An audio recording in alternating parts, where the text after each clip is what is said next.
තෙරුවන් සරණ ප්‍රාර්ථනා කරනවා සියලුම දෙනාට. අද දවසේදී අපි සූදානම් වී සිටින්නේ සදහම් යාත්‍රා ධර්ම සාකච්ඡාමය වැඩසටහන ආරම්භ කිරීමටයි. අද දවසේදී අපි සංයුක්ත නිකායෙහි සලායතන සංයුත්තේහි බාහිර දුක්ඛ සූත්‍රය අදාළ කරගෙන ඇසුරු නිශ්චය කරගෙන අප සමග සම්බන්ධ වී සිටින ගෞරවනීය රතුපස්කැටියේ විමුක්ති රතන ස්වාමින් වහන්සේ සම්බන්ධ කර ගනිමින්ම අද මෙම සූත්‍ර විග්‍රහය පිළිබඳව තිබෙන්නා වූ ඒ ගැඹුරු කාරණා, එම ගැඹුරු දහම් කාරණා ඉස්මතු කර ගනිමින් තව තවත් ධර්ම අභිසමය පිණිසම මෙම කාලය යොදාගෙන කටයුතු කරන්නටයි අපි සූදානම් වෙන්නේ. අද දිනේදී මෙම සාකච්ඡාව සඳහා මූලික අනුග්‍රහය විදිහට සැදැහැති දායකත්වය දරන්නේ සුදත් අබේකීර්ති මහතාත්, උපුලා කුමාරසේන දියණියත්, කසුන් කුමාරසේන පුතණුවනුත්, තමාරා කුමාරසේන මහත්මියත්, අනෝමා කුමාරසේන මහත්මියත්, චතුසත් මහත්මාත්, හසිත මහත්මාත්, අරුන්දිකා සුගන්ධිනී මහත්මියත්, කමණ වික්‍රමසිංහ මහත්මියත් ඇතුළු ඒ සියලුම පවුලේ සියලුම දෙනා තමයි සැදැහැති දායකත්වයේ අද දවසේදී මේ සාකච්ඡාව සඳහා කටයුතු කරන්නට යෙදලා තියෙන්නේ. අද දවසේදී අප ගැන බොහෝම අනුකම්පාවෙන් යුක්තව මෙම සාකච්ඡා මණ්ඩපයට වැඩම වදාළ පූජ්‍ය රතුපස්කැටියේ විමුක්ති රතන ස්වාමින් වහන්සේ උන්වහන්සේව පාදහාභිවන්දනයෙන් යුක්තව මෙම සාකච්ඡා මණ්ඩපයට උන්වහන්සේව සම්බන්ධ කරගන්න අවසරය අපේ හාමුදුරනේ.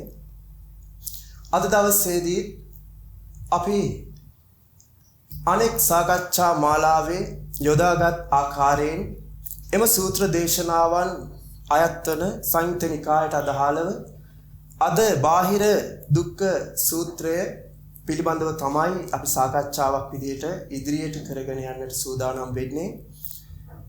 තථාගත බුදුරජාණන් වහන්සේ ආධ්‍යාත්මික වගේම බාහිර කියන රූප කොටස් දෙකකට වෙන් කරලා එය දැන ගැනීම පිණිස, අවබෝධය පිණිස විභජ්‍ය වාදීව බුදුරජාණන් වහන්සේ ඉදිරිපත් කරලා දේශනා කරලා තියෙනවා. ඒ විදිහට ගත්තයින් පස්සේ මෙම සූත්‍ර දේශනාවට අදාළව බුදුරජාණන් වහන්සේ දේශනා කරනවා රූපං භික්ඛවේ දුක්ඛා දුක්ඛං තදනත්තා යදනත්තා තං නේතං මම නේසෝ හමස්මින මේසෝ අත්තාති ඒව මේතං යථා භූතං සම්මප්පඥාය දට්ඨප්පා.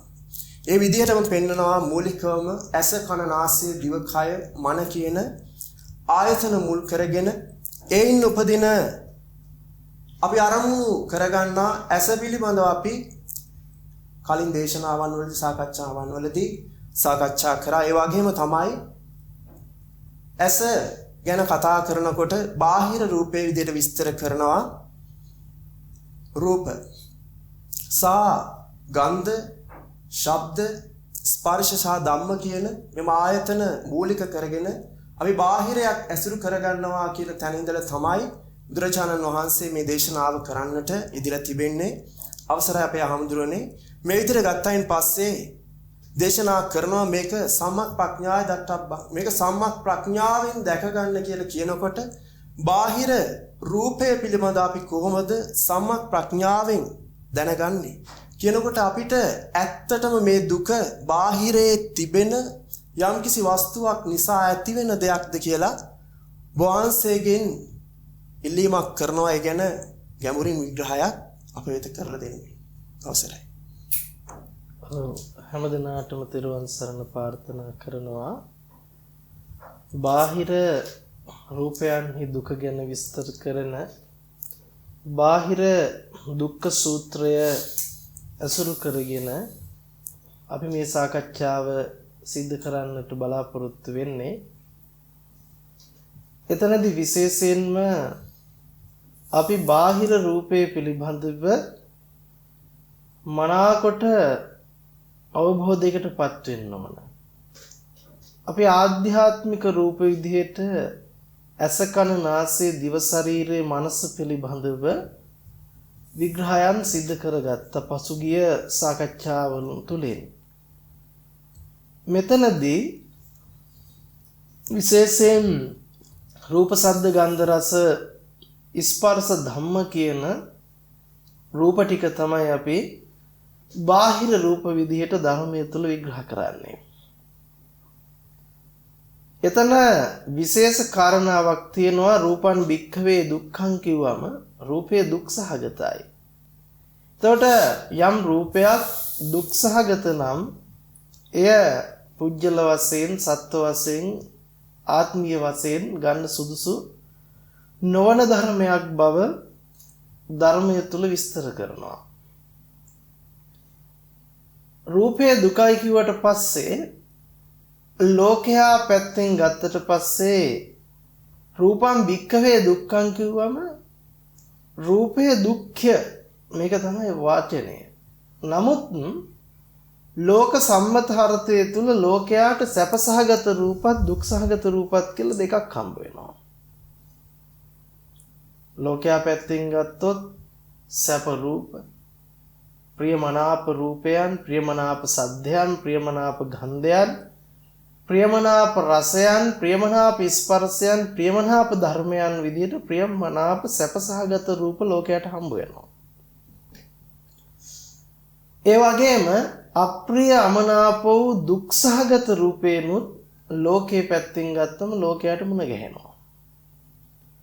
නමුත් භාග්‍යවතුන් වහන්සේගේ දේශනාවට අනුකූලව ගත්තොත් රූපං භික්ඛවේ දුක්ඛං, රූපය දුකයි. එතකොට මෙතනදී මේ දුක විදියට විග්‍රහ කරන්නේ දුක්ඛ ආර්ය සත්‍යය. ලෝකයාගේ පැත්තෙන් ගත්තට පස්සේ ලෝකයා යමක් සැපයි වර්ණනා කරනවාද දුකයි වර්ණනා කරනවාද මේ දෙකම දුක්ඛ ආර්ය සත්‍යයට අයිති වෙනවා. එහෙමනම් ලෝකයා සැපසහගත විදියට හෝ උපේක්ෂා සහගත විදියට හෝ දුක් සහගත විදියට අඳුන ගන්නා යම් ආකාරයක රූපයක් වේද ඒ සියලු ආකාර රූපයන් දුක් සහගත බව දකින්න නුවණට තමයි අපි කියන්නේ දුක්ඛාර්ය සත්‍ය පිළිබඳ නුවණ කියලා. අපි එහෙමනම් මෙතනදී අවධානය යොමු කරලා දැනගත යුතු විශේෂ කාරණාවක් තියෙනවා. ලෝකයාට මුණ ගැහෙන දුක් සහගත, සැප සහගත, උපේක්ෂා සහගත කියන තුන් ආකාරයකම රූප යථාර්ථවාදීව දුක්ඛ ආර්ය සත්‍ය පැත්තෙන් දකින්න වෙනවා. ලෝකයා නිතරම කටයුතු කරන්නේ තමන් ලෝකේ ජීවත් වෙනවා. ජීවත් වෙන තමන්ට තමයි ලෝකේ රූප මුණ ගැහෙන්නේ. වර්ණ රූප මුණ ගැහෙන්නේ, ශබ්ද රූප මුණ ගැහෙන්නේ, ගන්ධ රූප මුණ ගැහෙන්නේ, රස රූපයන් මුණ ගැහෙන්නේ, පොට්ටබ්බ රූපයන් මුණ ගැහෙන්නේ කියලා. අන්නේ දෘෂ්ටිය තුල ඉන්න ලෝක සත්‍යයට ලෝකයේ සැපසහගත, දුක්සහගත, උපේක්ෂා සහගත තුන් ආකාරයකම රූප මුණ ගැහෙනවා. ඒ රූපත් එක්ක ගනුදෙනු පවත්වනවා. ඒක සම්පූර්ණයෙන්ම අවිද්‍යා සහගත දෘෂ්ටිය තුල සිද්ධ කරනු ලබන ගනුදෙනුවක්. ප්‍රඥාව පහළ කරගත්ත තැනක තමයි රූපය පිළිබඳ යථාර්ථය අවබෝධයටපත් වෙන්නේ. තව විදිහකින් කිව්වොත් රූපය පිළිබඳ දුක මොකක්ද කියලා චතුරාර්ය සත්‍ය පිළිබඳ නුවණින්ම දකින්න පුළුවන්කම ලැබෙන්නේ. අපි රූපය ගැන කතා කරනකොට රූපය කියන්නේ කුමක්ද? රූපේ හට ගැනීම කෙබඳු ආකාරද? රූපේ නොහට ගැනීම කුමන ආකාරයක් වෙනවද? රූපේ නොහට ගන්නට තියෙන මාර්ගයේ ප්‍රතිපදාව කුමක්ද කියලා නුවණින් දකින්න ඕන. කොටින්ම කිව්වොත් රූපංච පජානාති, රූප සමුදයංච පජානාති, රූප නිරෝධන්ත පජානාති රූප නිරෝධ ගාමිනී පටිපදංච පජානාති. රූපය පිළිබඳ ප්‍රඥාවෙන් දකින්න ඕන. නැත්නම් අපි එකට කියනවා සම්මා ප්‍රඥාය දත්තබ්බං.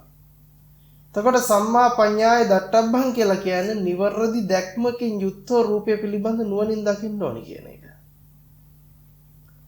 එහෙනම් රූපේ කුමක්ද? රූපේ හට ගැනීම කුමක්ද? රූපේ නොහට ගැනීම කුමක්ද? රූපේ නොහට ගන්නට මාර්ගයක් ප්‍රතිපදාවක් තියෙනවා නම් ඒක කුමක්ද කියන කාරණාව මනා නුවණින් යුක්තව අවබෝධයටපත් විය යුතුයි. රූපය කියලා කිව්වට පස්සේ අපි එදිනදා ජීවිතයේ ගත කරනකොට රූපය පිළිබඳ අත්දකින්නේ, රූපය පිළිබඳ දැනගන්නේ සත්‍යයක් පුජ්‍යලයක් ඉඳගෙන ලෝකෙ තුල රූපයන් පරිහරණය කරන මට්ටමකින්. නමුත් අපිට කොයි ආකාරයේ අත්දැකීමක් ආවත්, කුමන විදිහේ අත්දැකීමක් ආවත් අපි ඒ ලබන සෑම දැනීම් හැඳිනීමක්ම රූප වේදනා සංඥා සංකාර විඥාන පහ මූලික කරගෙන ලබන අත්දැකීමක්. කොටින්ම කිව්වොත් අපි වර්ණ රූපය පිළිබඳව යම් අත්දැකීමක් ලබනවා නම් ඒ වර්ණ රූපය පිළිබඳ ලබන අත්දැකීම ලබන්නේ පංච උපාදානස්කන්ධය තුලින්. අපේ රූපයේ අත්දැකීම එහෙමනම් විග්‍රහ කරගන්නට වෙන්නේ පංච උපාදානස්කන්ධය ඇසුරු කරගෙන. පංච උපාදානස්කන්ධය තුලින් තමයි අපි රූපය පිළිබඳව අවබෝධ කරගත යුතු වෙන්නේ. එතකොට අපිට රූපය ගැන තනියෙන් කතා කරන්න බෑ කොයිම මොහොතකවත්. රූපය ගැන කතා කරන හැම මොහොතකම වේදනා සංඥා සංඛාර විඥාන කියන ස්කන්ධ ධර්මතා හතරත් ඇතුළත් කරගෙනයි කතා කරන්න වෙන්නේ. මොකද රූපේ මුණ ගැහෙනවා නම් මුණ ගැහෙන්නේ වේදනා සංඥා සංඛාර විඥානත් එක්කලමයි. අපිට රූපය තනි කරලා කතා කරන්න පුළුවන් කමක් නැහැ. වර්ණ රූපය මුණ ගැසෙනවා කියන තැන ඒ වර්ණ රූපය පිළිබඳ දැන ගැනීම, හඳුනා ගැනීම සියල්ල සිද්ධ කරන්නේ විඥානය ඇසුරු කරගෙන. කොටින්ම කිව්වොත් මේ රූපේ මෙබඳු ආකාරයි, මෙවැනි විදිහට තියෙනවා, මේ විදිහට ලස්සනයි, මේ විදිහට කැතයි, මෙවැනි ස්වරූපයකින් යුක්තයි. මේ සියලු දේ ඔබට සිතට අරමුණු වෙනකොට රූපය පිළිබඳ ඒ රූපය පිළිබඳ විඥාණයෙන් දැනගන්නකොට නිකං විඥාණයෙන් රූපය පිළිබඳ දැනගත්තේ නැහැ. දැනගත්තේම වේදනා සංඥා චේතනා පස්ස මනසිකාරය අසුරු කරගෙන. තව විදිහකට කිව්වොත් වේදනාවයි සංඥාවයි සංඛාරය අසුරු කරගෙන. මොකද පේනවා කියන කාරණාව මූලික කරගෙන තමයි අපිට රූපය ගැන කතා කරන්න පුළුවන්කම තියෙන්නේ. තව විදිහකට කිව්වොත් පෙනීම නැතිවිච්ච දවසකට, පෙනීම නැතිවිච්ච තැනකදී රූපය පිළිබඳ කොයිම ආකාරයකින්වත් කතා කරන්න පුළුවන් කමක් නැහැ. පෙනීම ඇසුරු කරගෙනමයි අපි රූපය ගැන කතා කරන්නේ. පෙනීම නැත්තම් අපිට අසවල් රූපයක් පෙනුනේ, අසවල් රූපයක් දැක්කේ, අසවල් ආකාරයි කියලා දැනගන්න, තේරුම් ගන්නට පුළුවන් කමක් යෙදෙන්නේ නැහැ. එහෙනම් අපිට පැහැදිලි වෙන්න ඕන, අපිට තේරෙන්න ඕන රූපය අපිට තනියෙන් කතා කරන්න පුළුවන් ධර්මතාවයක් නෙවෙයි. රූපයේ එක ඒකකයක් වශයෙන් අරගෙන වෙන් කළා කතා කරන්න බෑ. රූපය ගැන කතා කරනකොට හොඳට මතක තියාගන්න, අපි රූපය තනි ඒකක වශයෙන් වෙන් කළා කතා කරනවා නම් ඒ කතා කරන්නේම අවිද්‍යාව නිසා. අසවල් රූපේ මට මුණ ගැසුනේය, අසවල් රූප තියනවාය, අසවල් රූප දැක්කේ කියන තැනට අපිපත් වෙලා තියෙනවා නම් ඒපත් වෙන්නේ අපි නුවණින් ප්‍රඥාවෙන් දැකලා නෙවෙයි. දොර කෙනෙකුට හිතෙන්න පුළුවන් බුදුරජාණන් වහන්සේලා රහතන් වහන්සේලා ලෝකේ රූප දැක්කේ නැද්ද කියලා. එතකොට ඒ ඔබ ඉන්න මට්ටමේ ඉඳලා ඔබට බුදුරජාණන් වහන්සේ රහතන් වහන්සේ කියන පුජ්‍යල භාවයේ පණවලා පුජ්‍යලයේ වශයෙන් හඳුනගෙන පුජ්‍යලයක ලෝකේ රූප දකින ආකාරයක් ඔබ ඔබේ මානසික මට්ටමින් විග්‍රහ කළ ගත්තට අපි හොඳට තේරුම් ගන්න ඕන කිසිම රූපයක අපිට රාගය, ద్వේෂය, මෝහය උපද්දවන්නට හේතුකාරක වන කිසිම හේතුවක් නැහැ. කිසිම රූපයක හේතු යෙදෙන්නේ නැහැ. ඒකත් අපි දැනගන්න ඕන. ඒ විතරක් නෙමෙයි. මේ රූපය ගැන විග්‍රහ කර ගන්නකොට අපි නිතරම දැනගන්න ඕන අපි රූපේ පනවන්නේම වේදනාවෙන්, සංඥාවෙන්, සංකාරයෙන්, විඥාණයෙන් බව. දැන් මේව හිතමුකෝ. අපි පනවනවා දොඩම් ගෙඩියක් දකින්නවා කියලා. දොඩම් ගෙඩියක් දකින්නවා කියලා පනවනකොට ඔබට දොඩම් ගෙඩිය පඨවි ආපෝ තේජෝ වායෝ ඇසුරු කරගෙන සකස් වෙලා තියෙනවා. දොඩම් ගෙඩිය පිළිබඳ වින්දනයක් ඔබට එනවා. දොඩම් ගෙඩිය පිළිබඳ විඳීමක්. ඒ විඳීමත් එක්ක සංඥා ටිකකින් දැනගන්නවා දොඩම් ගෙඩිය රවුම්, කහ පාටයි, කොළ පාටයි, ඇඹුල් රහයි, පැණි රහයි මේ ආදී කොට වශයෙන් සංඥා ටික ගන්නවා. ඒත් එක්කලා දොඩම් ගෙඩිය මිරිකලා බොන්න පුළුවන්, මේ විදිහට කන්න පුළුවන් කියලා සංකාරයක් තියෙනවා. මේ සියල්ල දැනගත්ත විඥානේ. විශේෂයෙන්ම මම මෙතනදිත් මතක් කරනු ලබනවා ඔබට කාරණාවක්.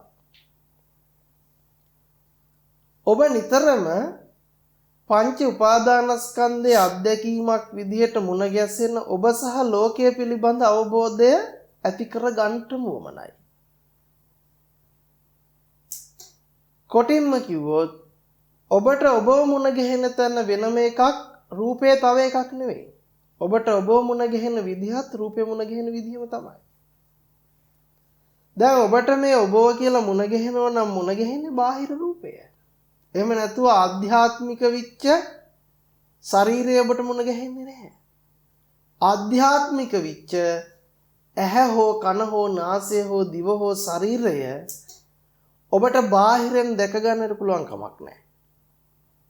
එහෙනම් කිසිම කලක ඔබ මතක තියාගන්න චක්කුංච පටිච්ච චක්කුංච හෝ චක්කුංච පටිච්ච සෝතංච හෝ චක්කුංච පටිච්ච ඝානංච හෝ චක්කුංච පටිච්ච දිව්‍යංච හෝ චක්කුංච පටිච්ච කායංච කියලා ධර්මතාවයක් යෙදෙන්න බෑ.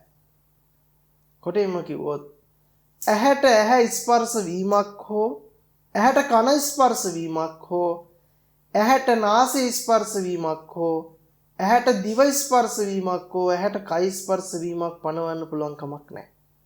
එහෙනම් අපි තේරුම් ගත යුතුයි මේ පේනවා කියන හැම තැනදීම මේ තමන්ව දකින්නවා නෙවෙයි. තමන් කියලා ධර්මතාවයක් අපි අවිද්‍යාව සහගත දෘෂ්ටියෙන් යොදවලා තියෙනවා මිසක් මේ තමන් දකින්නවා නෙවෙයි. එහෙමනම් මේ ඔබට මුණ ගැහෙනවා නම් මුණ ගැහෙන්නේ වර්ණ රූපය. අපි ඒකට කියනවා බාහිර වර්ණ රූපය කියලා. එතකොට ඔබ නිකම් හිතන් ඉන්නේ මේ ආධ්‍යාත්මික කෙනා එයාට මුණ ගැහෙන යමක් ඇත්නම් ඒක බාහිර වර්ණ රූපය කියලා. ඒක මෝඩකම. කොටින්ම කිව්වොත් අපි මෙතනදී තේරුම් ගන්නට උවමනයි යම් පෙනීමක් ඇද්ද ඒ පෙනීම ඇසුරු කරගෙනයි අපි රූපය ගැන කතා කරන්නේ. ඒ රූපය අපි වෙන් කරගන්න පුළුවන් යම් කිසි කෙනෙක් මම විච්ච රූප, මගේ අම්මා විච්ච රූප, තාත්තා විච්ච රූප, ගස්ගල් විච්ච රූප, ඉරහඳ තාරකා විච්ච රූප කියලා වෙන් කරන්න පුළුවන් නාම මාත්‍ර වශයෙන්. ඒ වෙන් කරගත්ත වෙන් කිරීම පැත්තක තියලා බැලුවොත් රූපේ රූපේමයි. එහෙනම් මගේ කෙස් විච්ච, ලොම් විච්ච, නිය විච්ච, දත් විච්ච, මම විච්ච, මගේ අම්මා තාත්තා විච්ච, ලෝකෙ විච්ච රූප කියලා වෙන වෙන වශයෙන් වෙන් කරන නාම මාත්‍රේ පැත්තක තියලා බැලුවොත් රූපේ රූපයයි. එතකොට අපි නිතරම රූපේ කතා කරනවා නම් කතා කරලා තියෙන්නේ පෙනීම ඇසුරු කරගත්ත පෙනීම ඇසුරු කරගෙන කතා කරන රූපය තුලින් ඔබව පනවගෙන ලෝකය පනවගෙන ඔබ ලෝකෙ දිහා බලන විදිය ගැන තමයි නිතරම කතා කරන්නේ. ඔබට ලෝකේ රූපයක් මුණ ගැහෙන විදිය. නමුත් මතක තියාගන්න.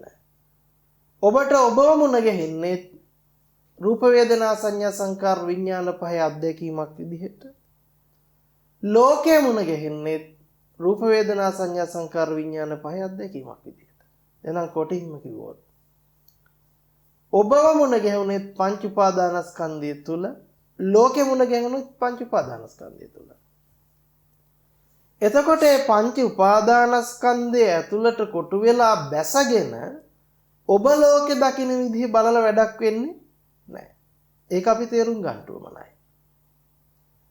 එහෙනම් නිතරම රූපය ගැන කතා කරනකොට අපි මෙයා ලෝකේ රූපයක් දකින්නවා කියන මානසික මට්ටම තියාගෙන නම් රූපය ගැන අධ්‍යයනය කරන්නේ අපිට ධර්මය අවබෝධ කරගන්න බැරි වෙනවා. ඒ අපි පංච උපාදානස්කන්ධේ ග්‍රහණයට අහු වෙලා. ඒ නිසා මෙයා ලෝකේ රූපයක් දකින්නවා කියන මානසික මට්ටම පැත්තක තියලා මෙයා ඇතුළු සමස්ත රූපය පිළිබඳව පේනවා නම් පේන ක්‍රියාවලිය පිළිබඳව අපි විමසන්න ඕන. එතකොට අපිට මේක එයාද මෙයාද අරයාද අරයාගේ රූපයක්ද මෙයාගේ රූපයක්ද කියලා නම් කරන එක පැත්තක තියාගන්න වෙනවා. ගසක් විදිහට ගලක් විදිහට අරක මේක විදිහට දරාගත්ත දෘෂ්ටි ටික පැත්තක තියලා පෙනීමක් විදිහට ගන්න වෙනවා. එහෙනම් කොටින්ම කිව්වොතින් පෙනීම ඇසුරු කරගෙන රූප වේදනා සංඥා සංඛාර ධර්මතා ටිකත් එක්ක තමයි අපි නිතරම ලෝකෙ ගැන කතා කරනවා නම් කතා කරන්නේ. එතකොට අපි දැනගන්න උවමනයි කෙනෙකුට රූපය ගැන කතා කරනකොට ඔළුවට එන්නේ තද ගතියෙන් යුක්ත, බුරුල් ගතියෙන් යුක්ත, සිනිදු ගතියෙන් යුක්ත, ගොරෝසු ගතියෙන් යුක්ත, වැగిරෙන ගතියෙන් යුක්ත රූපයක් කියන එක. නමුත් ඒ අපි කතා කරේ රූපයේ ස්වභාවය නෙවෙයි, පඨවි ආපෝ තේජෝ වායෝ ගති පිළිබඳව අපි මෙනෙහි කරගත් එකක් ඒකලේ. අපිට කවදාකවත් තද ගතිය මුණ ගැහෙන්නේ නැහනේ. පෙනීමට තද ගතිය හම්බෙන්නේ නැහැ. පෙනීමට බුරුල් ගතිය හම්බෙන්නේ නැහැ. පෙනීමට සිනිදු ගති, ගොරෝසු ගති හම්බෙන්නේ නැහැ. එතකොට අපි තේරුම් ගන්න වෙනවා පෙනීම යම් තැනක වන්නේද පෙනීමට මුණ ගැසෙන්නේ වර්ණ රූපය. වර්ණ සටහන කියලා අපිට කියන්න පුළුවන්. එතකොට මේ වර්ණය පිළිබඳව අපි කහ වශයෙන්, නිල් වශයෙන්, කොළ වශයෙන්, රතු වශයෙන්, අසවල් රූපේ වශයෙන් යම් පනවා ගැනීමක් කරනවා. ඒ කරනු ලබන සෑම සියලු පනවා ගැනීමක්ම සිද්ධ කරන්නට පුළුවන්කම තියෙන්නේ වේදනා සංඥා චේතනා පස්ස මනසිකාරය ඇසුරු කරගෙන. කොටින්ම කිව්වොත් එහෙමනම් අපිට ලෝකේ තනි ඒකකයක් වශයෙන් රූපය ගැන කතා කරන්නට බෑ. පෙනීම ඇසුරු කරගෙනමයි රූපය ගැන කතා කරන්න පුළුවන්කම තියෙන්නේ. එතකොට රූපය දුකයි කියලා කිව්වට පස්සේ රූපය දුක් වෙන්නේ කැඩෙන නිසා, කුණු වෙන නිසා, කැඩෙන, බිඳෙන, වෙනසෙන නිසා නෙවෙයි. අපි දුක පනවන්නේ එතනින්. අපිට දුක හම්බෙන්නේ එතනින්. එතකොට මෙතනදී අපි තේරුම් ගන්න ඕන දුක්ඛ ආර්ය සත්‍ය පැත්තේ. චතුරාර්ය සත්‍ය නුවණින් රූපය දිහා දකින්න ඕන. එතකොට දුක කියලා කිව්වට පස්සේ අපිට හම්බ වෙන්න වෙනවා මේ රූපයේ දුකත්, සමුදයත්, නිරෝධයත්, මාර්ගයත් කියන චතුරාර්ය සත්‍යය. එහෙනම් දුක කිව්වම දුක්ඛ ආර්ය සත්‍යයත්, දුක්ඛ සමුදය ආර්ය සත්‍යයත්, දුක්ඛ නිරෝධ ආර්ය සත්‍යයත්, දුක්ඛ නිරෝධ ගාමිනී පටිපදා ආර්ය සත්‍යයත් කියන කාරණා හතරම දැනගෙන ඉන්න වෙනවා. ඒ තුලින් තමයි අපිට රූපය ගැන කතා කරන්න වෙන්නේ. එහෙනම් ඔන්න අපි තේරුම් ගන්නවා රූපය කියලා කියන්නේ මේ වෙලාවේ පෙනීමේ අත්දැකීම ඇසුරු කරගෙන වේදනා සංඥා චේතනා වලින් දැන ගැනීමක්. එහෙනම් මේ වෙලාවේ සිද්ධ වෙන පෙනීම කෙනෙකුට පේන යමක් දෙයක් කියලා පනවන්න බෑ.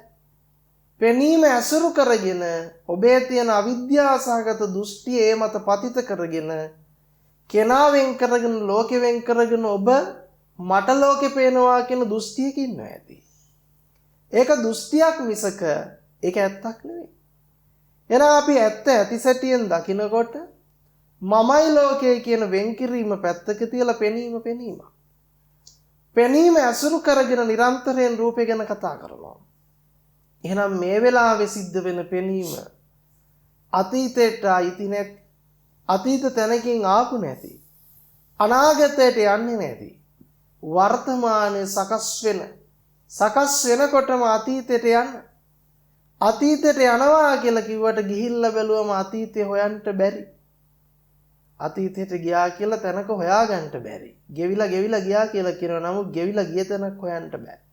එහෙනම් අපිට පැහැදිලි වෙනවා යමක් වර්තමානයේ සකස් වීමක් විදිහට පෙන්වුවට මේ සකස් වීම යම් තැනක හෝ යම් දෙයක් විදිහට යම් කෙනෙක් තුළ සකස් වෙච්ච ධර්මයක් නෙවෙයි. එතකොට සකස් වුණා කියලා කියන්නේ කොහොමද? දැන් කොටින්ම කිව්වොත් පෙනීමක් බව නොදන්නා තැනක මට පේනවා කියන මඤ්ඤණාව තමයි තියෙන්නේ. පේනවා කියලා සිතා ගැනීමක් තියෙනවා. ඒ සිතින් පෙනීම පනවනවා මිසක් පේනවා කියලා පෙනීම දන්නේ නැහැ. කොටින්ම කිව්වොත් අසවල් දේ පෙනෙන්නේ ඒක අසවල් ආකාරය මේ දේ කරන්න පුළුවන් ඒක මෙබඳු රූපයක් කියන පැනවීම සම්පූර්ණයෙන්ම පනව ගන්න පැනවීමක්. මඤ්ඤණා කරගන්න එක. එතකොට මේ මඤ්ඤණා සහගතව යම් ආකාරයක රූපයන් අපිට පනවන්න පුළුවන්කම තිබෙනවා. නමුත් ඇත්තම කතාව අපි අරගෙන බැලුවොත් රූපය කියලා කියන්නේ සමුදය ධර්මයක්. ඒතර සමුදය ධර්මයක් කියලා කියන්නේ තිබුණු ධර්මයක් නෙවෙයි සකස් වෙන ධර්මයක්. කොහොමද සකස් වෙන්නේ? හේතු ප්‍රත්‍යයන්ගෙන් සකස් වෙනවා. හේතු ප්‍රත්‍ය කියලා කියන්නේ මේ මොහොතේ පෙනීමක් ඇද්ද ඒ පෙනීම ඇසුරු කරගෙනයි රූපය ගැන නිතරම කතා කරන්නේ.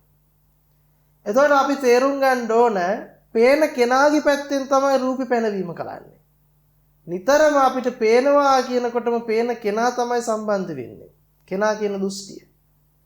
එතකොට ඒ කෙනාගේ පැත්තෙන් තමයි නිතරම ලෝකේ රූපයක් පනවන්නේ. ඕක තමයි අවිද්‍යාව සහගතව ලෝකයට රූපේ සමුදය වෙන විදිය. එතකොට ලෝකෙ පැත්තෙන් ගත්තම තමයි රූපේ සමුදයත් කතා කරන්න පුළුවන්. එතන ලෝකෙ පැත්තෙන් ගත්තට පස්සේ මේ සමුදය වෙන රූපේ ඇති බවට ගන්නවා. ඒ ඇති බවට අරගෙන රූපයත් එක්ක ගනුදෙනු කරන්න පටන් ගන්නවා. අම්මා විච්ච රූපයක්, තාත්තා විච්ච රූපයක්, අරයා මෙයා විච්ච රූපයක් කියන ගනුදෙනුවත් එක්ක අපි අවිද්‍යාව සහගතව වාසය කරනවා. එතකොට අපි මොකද්ද කරන්නේ? කාලාන්තරයක් තිස්සේ හිටපු මගේ ආදරණීය අම්මා තාත්තා දුව පුතා කියන තැනටපත් වෙනවා. ඒකත් එක්ක මොකද්ද වෙන්නේ? ඒ රූපයන් කැමැත්තෙන් වසඟ කරන්න පටන් ගන්නවා. අවිද්‍යාව ඇතුලේ. නමුත් ඇත්තටම ගත්තොත් අපි වසඟ කරගෙන තියෙන්නේ රූපයේ විදිහට අපි පනවාගත්ත අම්මා තාත්තා දුව පුතා රන් රිදී මුතුමැණික් කියන මානසික මට්ටම. තොර අපි තණ්හා කරලා තියෙන්නේ බලනකොට අන්තිමට බැලුවම අපේම හිතට. නමුත් ලෝකයේත් එක්ක ගනුදෙනු කරා කියලා හිතාගෙන රූපයත් එක්ක ගනුදෙනු කරා කියලා හිතාගෙන අපි මොකද්ද කරන්නේ? ඒ තණ්හාව පවත්වනකොට මගේ අම්මා ජරාවටපත් වෙනකොට දුකයි. මගේ රත්තරන් රිදී මුතුමැණික් ටික මට අහිමි වෙනකොට දුකයි. දැන් ඔන්න බාහිර දුක ඔබට හට ඇරා. බාහිර ආයතන ඇසුරු කරගෙන ඔබට දුක හට අරගෙන ඇත්ත නොතේරෙනකම නිසා. නමුත් ඇත්ත తත්වය දන්න ප්‍රඥාවන්තයා දන්නවා මොකද්ද? මේ අම්මගේ කෙස් කියලා තාත්තගේ කෙස් කියලා ගන්න සුදුසු ධර්මයක් නෙවෙයි. පෙනීම ඇසුරු කරගෙන සකස් වෙච්ච රූප වේදනා සංඥා සංකාර විඥාන පහේ අත්දැකීම. ඒක මේ වෙලාවේ අපි ලැබපු අත්දැකීමක් මිසක පච්චුප්පන්නේ කාලාන්තරයක් තිස්සේ හිටපු අම්මා ලෙඩ වෙලා නෙවෙයි. සම්මතයෙන් අම්මා ලෙඩ වෙලා. නමුත් අම්මා ලෙඩවීම ඇත්ත කරගෙන ඒකේ දුක ඔබට එනවා නම් ඒ අවිද්‍යාව. නමුත් අම්මා ලෙඩ වෙලා කියන තැන යථාර්ථය දකිනකොට එයා දන්නවා මේ අම්මා දිරලා ජරාවටපත් වෙලා කියන තැන මානසිකාර කරනවා මිසක මේ වෙලාවේ පෙනීම ඇසුරු කරගත්ත තැන රූප වේදනා සංඥා සංකාර විඥාන පහේ අත්දැකීම මිසක් අම්මගේ අත්දැකීම නෙවෙයි කියන නුවණ පිහිටනවා. මෙන්න මේ නුවණින් යුක්තව කටයුතු කරනකොට තමයි යම් කිසි කෙනෙකුට රූපය දුක බවට පත් වෙන්න තිබුණු හේතු දුරු වෙන්නේ. ප්‍රඥාවෙන් මේක දකිනකොට. ස්කන්ධයන්ගේ සකස් වීම පිළිබඳ නුවණින් දකිනකොට එයා දන්නවා. මේ රූප වේදනා සංඥා සංකාර විඥාන පහ හරියට මිරිඟුවක් සකස් වුණා වගේ.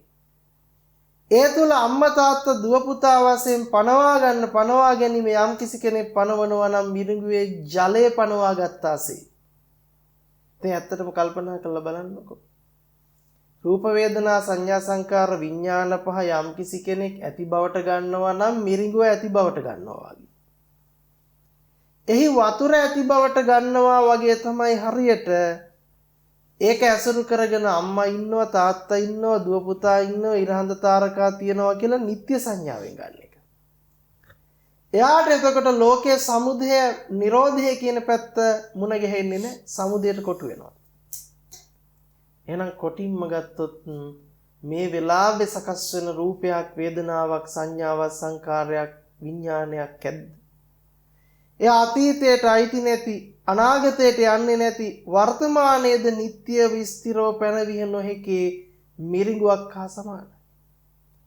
ඒ තුල අම්මා තාත්තා දුව පුතා ආදී කොටගත්තා වූ පැනවීම මිරිඟුවේ ජලය ඇති බවට පනවා ගැනීම හා සමානයි.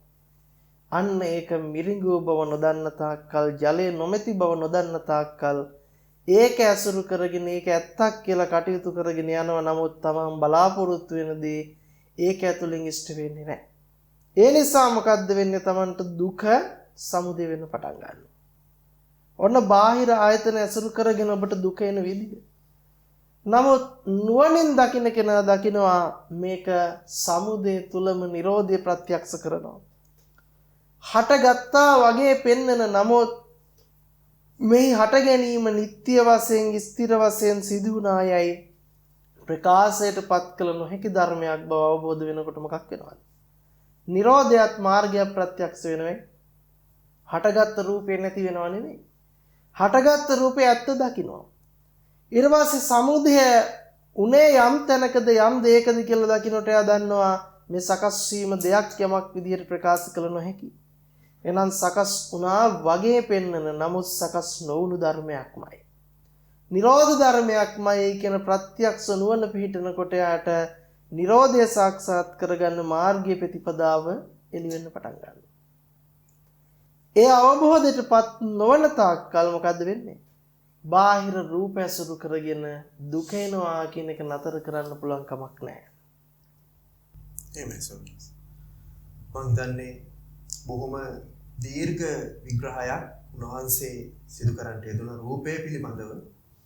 ඒ වගේම ස්වාමීන් වහන්සේ ඔබ වහන්සේ විග්‍රහයක් කරා මේ චක්කුංච පටිච්ච රූපේච උප්පජ්ජති චක්කු විඤ්ඤාණං තින්නම් සංගති පස්සෝ කියන විග්‍රහයක් බුදුරජාණන් වහන්සේ විසින් කරනවා. ඒ වගේම තමයි අපිට මේ චක්කුංච පටිච්ච චක්කුංච පටිච්ච සෝතංච ගානංච ජීවහංච කායංච කියන මෙන්න මේ ස්වභාවයෙන් ආධ්‍යාත්මික ආයතන වලින් තවත් බාහිර වූ ආයතනයක් දකින්නවා කියන කාරණාවක් නෙවෙයි සහ ආධ්‍යාත්මික ආයතන වලින් ආධ්‍යාත්මික වූ ආයතනයක් දකින්නට පුළුවන්කම නැහැ කියන විග්‍රහයක් සිදු කරන්නට යෙදුණා.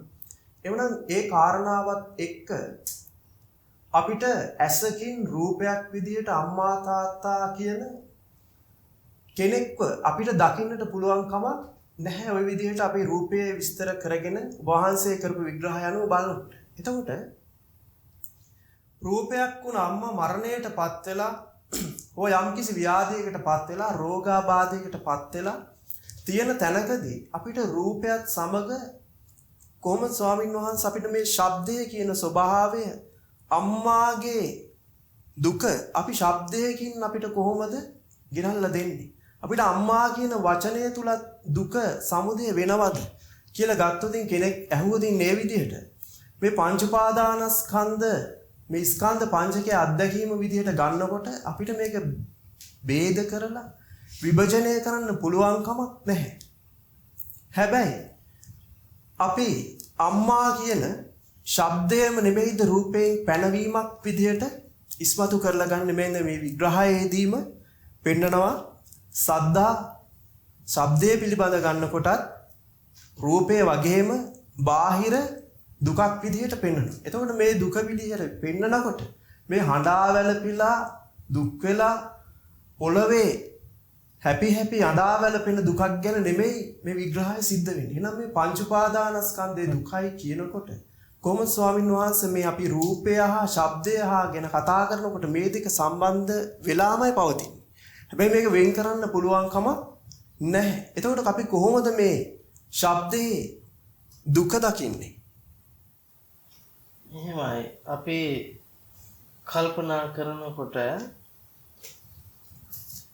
දුක කතා කරනකොට ලෝකයා පැත්තෙන් තමයි දුක සමුදය පැත්ත කතා කරන්නේ. අපි මුලින් කතා කරා වගේ රූපේ හට ගැනීම ස්කන්ධය ධර්මතා ටික ඇසුරු කරගෙන පංච උපාදානස්කන්ධය මූලික කරගෙන පැනවෙන සකස් වෙන ධර්මයක් බව නොදන්නා ලෝකයට සකස් විලාම පවතින කාලයක් තිස්සේ තිබුණු ධර්මයක් විදිහට තමයි රූපේ හම්බෙන්නේ.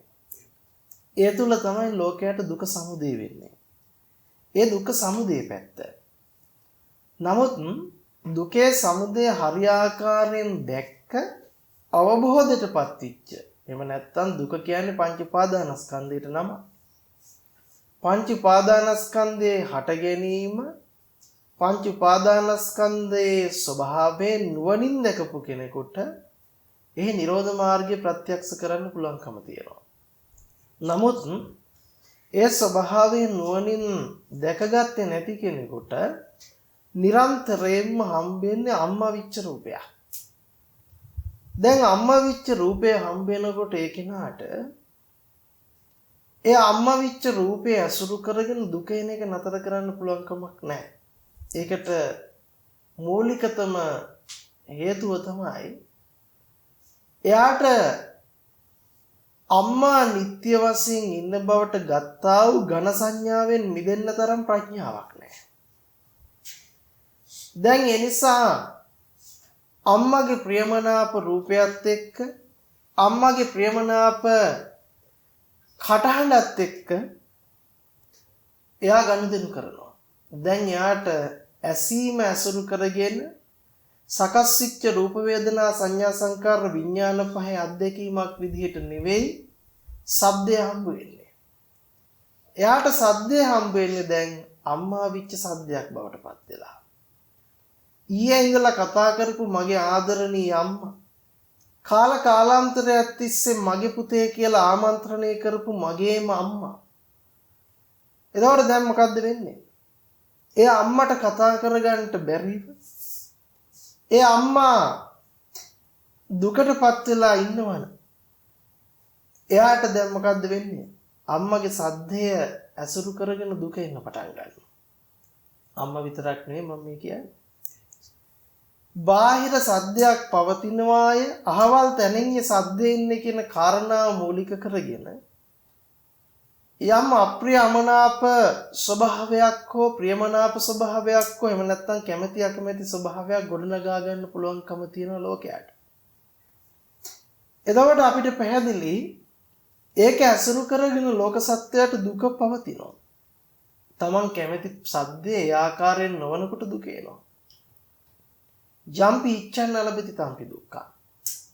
යම් ප්‍රිය ඉච්ඡාවක් වන්නේද ඒ ආකාරයෙන් නොලැබෙනකොට ලෝක සත්‍යයට දුක එනවා. ඕක තමයි ලෝක සත්‍යය දුකට බහින පැත්ත. නමුත් ප්‍රඥාවන්තයා දැනගන්නවා මේ වෙලාවේ යම් ඇසීමක් සිද්ධ වන්නේද ඒ ඇසීම නිකම්ම සිද්ධ වෙන ධර්මයක් නෙවෙයි. රූප වේදනා සංඥා සංකාර විඥාන පහ ඇසුරු කරගෙන සිද්ධ වෙන්නේ. ඒ ඇසුරෙන් තමයි අපි අසවල් සද්දයක් කියන පනවා ගැනීම සිද්ධ කරන්නේ. එතකොට ඔහු දන්නවා මේ වෙලාවේ සකස් වෙන ඇහිම ඇසුරු කරගත්ත සද්දය අතීතෙන් ආපු නැති අනාගතෙට යන්නේ නැති වර්තමානයේ නිත්‍ය ස්වභාවයෙන් පැනවිය නොහැකි රූපය වර්ණ රූපය ආකාරයෙන් රූපයක් බව සද්ද රූපය පිළිබඳව අවබෝධයටපත් වෙනවා. මෙන්න මේ අවබෝධයත් එක්කලා සද්ද රූපේ දුක කියන්නේ කුමක්ද? දුකටපත් වෙන්නේ මොන හේතුව නිසාද කියන අවබෝධයටපත් වෙනකොට එයා දකින්නවා මේ අනවබෝධය නිසා තමයි දුකටපත් වෙන්නේ. අවබෝධයටපත් වෙනකොට එයාට නිරෝධ මාර්ගය ප්‍රත්‍යක්ෂ වෙනවා. දුක්ඛ නිරෝධ ගාමිනී පටිපදාව කොහොමද කියන දැක්ම එයාට පහළ වෙනවා. මේ විදිහට තමයි අපිට මේ විග්‍රහය සිද්ධ කරන්නට පුළුවන්කම තිබෙන්නේ. එහෙමයි සර්. මම හිතන්නේ බොහොම නිර්වෘල් පිළිතුරක් උන්වහන්සේ ලබා දුන්නා. ඒ වගේම ස්වාමීන් වහන්සේ පෙන්වුවා වගේම රූපය, ශබ්දය ගැන කතා කරනවා වගේම රස සහ ස්පර්ශය පිළිබඳව මේ සූත්‍ර දේශනාවට අදාළව විස්තර වෙනවා. එතකොට අපි අර අම්මාගේ උපමාවම කතා කරොත් ඒ අම්මා වෙච්ච රූපය, අම්මා වෙච්ච ශබ්දය, අම්මා වුණ ඒ ස්පර්ශය ගන්ධයක් බවට පත් වුණ තැනදී තමයි එතකොට මේ දුක කියන ස්වභාවය පංච උපාදානස්කන්ධ සමුදය විදිහට වහන්සේ විග්‍රහ කරනවා. එහෙනම් වහන්සේ පෙන්වුවා වගේම මේ දුක ඇතිකල්හිම තමයි පංච උපාදානස්කන්ධයේ සමුදය ඇතිකල්හිම තමයි මේ සාපේක්ෂ දුකකට අපිටපත් වෙන්නට සිද්ධ වෙලා තියෙන්නේ. එතකොට අම්මා වුණ රූපය ඒ කියපු වහන්සේ කලින් දේශනාවක සාකච්ඡාවකදී සාකච්ඡා කරා. මේ රූපය රූපණයක් විදිහට රූපවත් වීමක් විදිහට පෙන්වනවා. එතකොට මේ රූපවත් වීම තුලදී තමයි මේ ප්‍රශ්නය සහ මේ දුකටපත් වෙන්න ලෝකයක සමුදය අපිට අත්විඳින්නට ලැබෙන්නේ. ඒක කොහොමද ස්වාමීන් වහන්සේ මේ අම්මා වුණ ස්පර්ශයක් අපි දුක විදිහට දකින්නේ? ඔව් දැන් අපි ගත්තොත් අපි අම්මගේ රූපය අම්මගේ ශබ්දේ කතා කළා වගේම යම් කෙනෙක් වරදවා වටහා ගන්නට එපා. යම් කිසි කෙනෙකුට අම්මා පමණක් නෙවෙයි ඕනම රූපයක් ඇසුරු කරගෙන ගන්ධ රූපයත් රස රූපයත් ස්පර්ශ රූපයත් ඇසුරු කරගෙන දුකට යමෙක්පත් වෙනවා නම් පත් වෙන්න හේතුව තමයි ඒ ඇත්ත නිතරම හිතන්නේ මම ලෝකේ ජීවත් වෙන කෙනෙක්. ඒ නිසා මට තමයි මේ ලෝකේ ගන්ධයක් මුණ ගැහෙනවා නම් මුණ ගැහෙන්නේ. රසයක් මුණ ගැහෙනවා නම් මුණ ගැහෙන්නේ. ස්පර්ශයක් මුණ ගැහෙනවා නම් මුණ ගැහෙන්නේ කියන දෘෂ්ටිය මත පදනම් වෙලා ඉන්නේ. ඒ නිසා මොකද්ද කරන්නේ නිතරම මම ඌ සත්ව පුජ්‍යලයකට මුණ ගැහෙන ගන්ධ කියන දෘෂ්ටිය මත පදනම් වෙලා ඒ ගන්ධයත් එක්ක ගනුදෙනු කරන්න පටන් ගන්නවා. මේ ගන්ධ කොයිතරම් ප්‍රියමනාපද, මේ ගන්ධය කොයිතරම් හොඳද මිහිරිද, මේ විදිහට ඒ ගන්ධයත් එක්ක ගනුදෙනු කරනවා. ඒ විතරක් නෙවෙයි, ඒ ප්‍රියමනාප ගන්ධ වගේම ඒ අත්තන්ට අප්‍රියමනාප ගන්ධ පුණ ගැහෙනවා. එතකොට මේ ප්‍රියමනාප හෝ අප්‍රියමනාප හෝ උපේක්ෂා සහගත ගන්ධයත් එක්ක කටයුතු කරන්න නුවණක් නැහැ. ඒ සියල්ල බාහිරේ ඇති බවට පනවගෙන තියෙන්නේ. ඇති ධර්මයක් බවට පනවගෙන මිසක ඒ සකස් වන හේතු ප්‍රත්‍යයන්ගෙන් සකස් කරන සමුදය ධර්මයක් බව අවබෝධ කරගෙන නැහැ. ඒ නිසා ඇති බවට ගත්ත හැමතැනම ඒක ඇසුරු කරගෙන දුක පවතිනවා.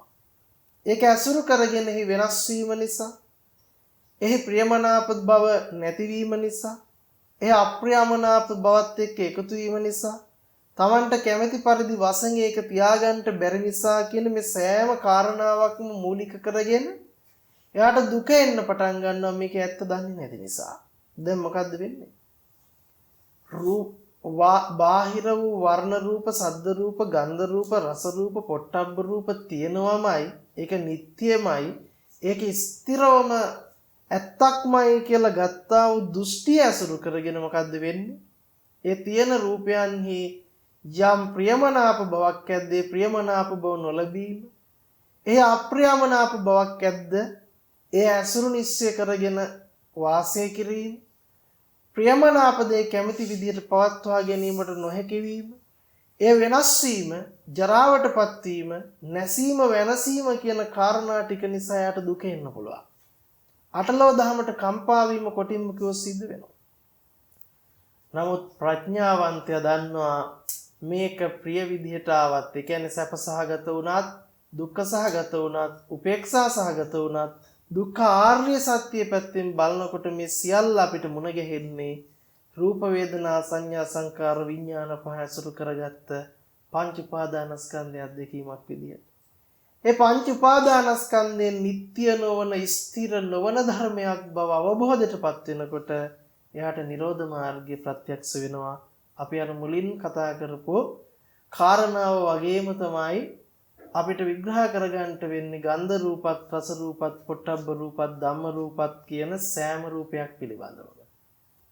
එමෙසන්ස් බොහොමත්ම පින්න වහන්සේගේ විග්‍රහයට මම හිතන්නේ ආයතනික අත්දැකීමක් විදිහට අපි ලබන බාහිර කියන ස්වභාවය, බාහිර කියන අත්දැකීම අපි අම්මා වෙලා, ලෝකයේ වෙලා, ගස්වැල් ඉරහඳ තාරකා බවට පත් වුණ තැනකදී තමයි අපිට එයින් ලැබෙන සුඛ දුක් උපේක්ෂා කියන දුකටපත් වීමට මේ කියන හඬා වැළපෙන දුකකට ඒ දුක්ඛ සමුදය විදිහට පෙන්වන සමුදය වින්දනයක් විදිහට පුද්ගලයෙක් ලබන අත්දැකීමක් විදිහට අපිට ලබන්නට වෙන්නේ කියන තැන උන්වහන්සේ බොහෝ පැහැදිලිව පෙන්වුවා. අවිද්‍යා ප්‍රත්‍යයෙන් තමයි මේ සිදුවීම. එහෙම නැත්නම් ලෝකයක අත්දැකීම අපි ලබන්නේ කියන කාරණාව. එහෙමනම් මේ කාරණාවත් එක්ක අද දවසේදී අපි සාකච්ඡා කරන්නට යෙදුනේ සංයුත්ත නිකායේ සලායතන වර්ගයට අදාළව බාහිර දුක්ඛ සූත්‍රය පිළිබඳව අද මෙම සාකච්ඡාව මේ ආකාරයෙන් අපිට විග්‍රහ කරලා දුන්න ගෞරවනීය අතිපූජනීය රතුපස් කැටියේ විමුක්ති රතන ස්වාමින් වහන්සේට උන්වහන්සේට බොහොමත්ම පින් අද දවසේදී අප වෙනුවෙන් මේ විග්‍රහය මේ විදිහට කරන්නට යෙදුනට අද දවසේදී මේ සාකච්ඡාව සඳහා මේ ආකාරයෙන් අපිට සාර්ථකව මේ ඉටු කර ගැනීම සඳහා සැදැහැති දායකත්වයේ දරන්නට යෙදුනේ සුදත් අබේ කීර්ති මහතාත්, උපුලා කුමාරසේන මහත්මියත්, කසුන් කුමාරසේන මහතාත්, තමාරා කුමාරසේන මහත්මියත්, අනෝමා කුමාරසේන දියණියත් සහ චතුසත් කියන මහතාත්, හසිත මහත්මයාත්, අරුණි සුගන්ධිකා සහ කමන වික්‍රමසිංහ මහත්මිය ඇතුළු ඒ සියලුම පවුලේ සියලුම දෙනා එකතු පහද වෙලා තමයි අද දවසේ මෙම සාකච්ඡාව සඳහා ඒ බැතිපර දායකත්වයේ දරාගෙන කටයුතු කරන්නට යෙදුනේ. ඒ වගේම තමයි එතුමන්ලාගේ ප්‍රධාන අරමුණ විදිහට ලෝක සත්‍යය උදෙසා ධර්මාවබෝධය වීම පිණිසත් ඒ වගේම තමයි ඒ පවුලේ උදවිය නමින් මිය පරලොවන්ට යෙදුනා වූ සෝමා රාජපක්ෂ මෑණියන්ටත්, කීර්ති රත්න රාජපක්ෂ පියාණන්ටත්, විල්බර්ට් මල්වත්ත පියාණන්ටත්, කමලානි මල්වත්ත මෑණියන්ටත්, සිල්වියා තුඩුවේ වත්තේ කුමාරසේන මෑණියන්ටත්, වංගිස කුමාරසේන පියාණන්ටත්, මංගල මල්වත්ත සොහිවුරාටත් ඒ සියලුම පරලෝ සැපත් සියලුම දෙනාට අද දවසේම ධර්ම දායකත්වය දරාගෙන එයින් ජනිත වන්නට යෙදෙනා වූ ඒ පුණ්‍ය ශක්තිය අනුමෝදන් කරමි. අනුමෝදන්ම වෙත්වා. ඒ ඇත්තෝද යම්කිසි අභව්‍යගාමී උප්පත්තියක් ලැබලා මේ මොහොතේදී චතුරාර්ය සත්‍ය අවබෝධයේ පිණිස මේ කියන ධර්ම කාරණාවන් වටහා ගැනීමට නොහැකි තැනක උප්පත්තිය ලැබලා සිටී නම් ඒ උප්පත්තියෙන් සුගතියකට හිතපත් කරවාගෙන වර්ණයෙන් බලයෙන් සැපයෙන් ප්‍රඥාවෙන් වඩා වර්ධනය වීම පිණිසත් මේ පුණ්‍ය ශක්තිය හේතුපකාරක ධර්මයක් බවටම පත් වෙත්වා. මේ බුද්ධ ශාසනය නිමාවන්නට මත් වෙන්නේ ඈතන්ටද මේ බුද්ධ ශාසනය තුලදී ලබා ගන්නට තිබෙනා වූ මේ මහත්ඵල මහානීය වූ ඒ චතුරාර්ය සත්‍ය අවබෝධයෙන් නිවී සැනසීම දෙසාත් මේ පුණ්‍ය ශක්තිය හේතුවක් වාසනාවක් බවටම පත් වෙත්වා. ඒ වගේම තමයි මේ සඳහා අනුග්‍රහය දක්වන්නට යෙදුන ඒ සියලුම දෙනාටත් මේ බුද්ධ ශාසනය තුලදී මුතුම් චතුරාර්ය සත්‍ය අවබෝධ වෙත්වා. ඒ වගේම තමයි යම් සිරෝගාබාධයක්, කායික මානසික පීඩාවක් තිබේනම් ඒ දුරු වීම පිණිසම මේ පුණ්‍ය ශක්තිය හේතු වාසනාවක් වෙත්වා. බුද්ධ ශාසනය නිමාවන්නට මත්තෙන්ම උතුම් චතුරාර්ය සත්‍ය අවබෝධයෙන් නිවී සැනසීමටම සියලුම දෙනාට හැකියාව ලැබෙත්වා. ප්‍රඥා පෞරක් පාරමිතාවක් බවටම පත් වෙත්වා.